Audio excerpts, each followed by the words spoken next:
kulan ballaaran oo ay iskugu yimaadeen cuqaasha waxgaradka dhalinyarada iyo haweenweynaha mid kamid ah beelaha deegaanka gobolada Awdal iyo Salel ayaa ujeedkiisu daaranaa shaacinta musharaxiinta Maxamed Cumar Xadi oo ku magac dheer Cawad iyo Daahir Axmed Jaamac oo u matali doona doorashada golaha wakiilada iyo deegaanka ee inagu soo fooda leh xafladan oo ahayd mid si ballaaran ay u soo laasimeen oo ay ka soo qayb galeen dhammaan cuqaasha waxgaradka iyo siyaasiyiinta beelahaasi oo ka dhacday magaalada Gaarisa ee ka tirsan degmada Luqaya ee gobolka Awdal ayaa waxa iyaga oo mikrofoonka iska daba qaatay hadaladoodii kamid ahaa habashari almaasha joognay waa Gaarisa weeyaan waxaana ku soo dhaweynaynaa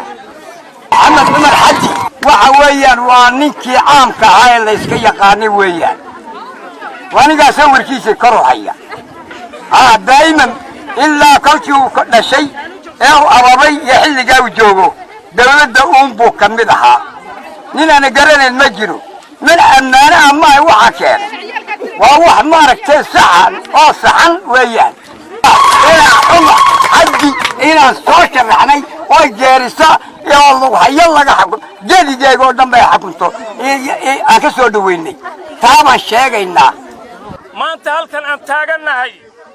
oo taariikhdeedu ay sidaatahay waxaan ku soo dhaweynaynaa oo ka shaacinaynaa xildhibaanka ummadda iyo beesha Gaarisaadba wakiilka uga golaha baarlamaanka Maxamed Cumar Xadi loo yaqaano Cawad doorashadiisii iyo caleemasaarkiisiba u joogtaa ummadda Gaarisaad iyadoo kala hadhanay lada maanta halka ka dhacaysay waxa weeyaan Maxamed Cumar Xadi shaacintiisii waxaan leenahay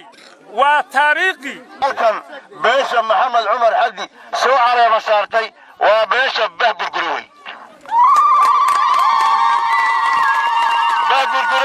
baagurguro beesha loo yaqaan waxa weeyaan reer cigaal iyo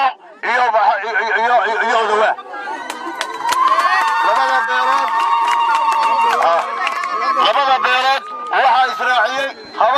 habar gurgura la isku yiraahdo waa odawa iyo reer cigaal weeyaan labada beelood ayaa soo dooratay Maxamed Cumar Xadi iyo shanta xildhibaanba codka iyagana dhammaan anagoo kala hadnahay waxa weeji isaga ayaan siinaynaa waxa weeji waxa kale oo halka ka shaacinayna xildhibaanada golaha deegaanka oo shan xubnooda anigoo gobolka haweenka Gaarisaada halkan waxaan ku soo dhaweynaynaa Maxamed Cumar Xadi ayaan ku soo dhaweynaynaa aad iyo aad baan ugu faraxsanahay soo dhaweynta Maxamed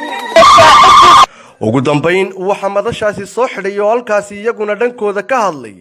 labada musharax ee u matali doona beelahaasi doorashooyinka golaha wakiilada iyo deegaanka waxaana hadaladoodii kamid ahaa الرحمن الرحيم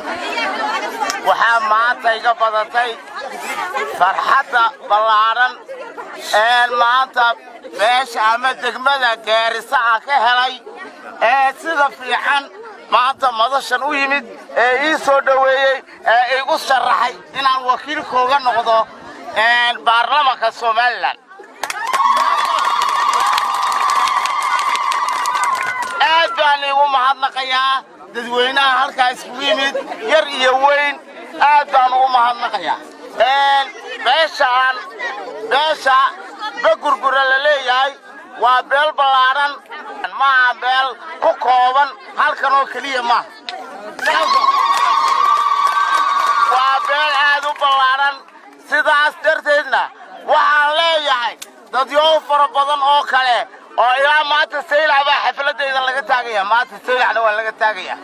oo meel walba laga soo dhaweynaya waxaan leeyahay walaalahayga xil saaray inaan maanta noqdo musharaxooga aad iyo aad baan ugu mahadnaqayaa waxaan qabanayaa hawsha ballaaran ee dalka hawsha ballaaran ee baarlamaanka la galay waa hawl aad u ballaaran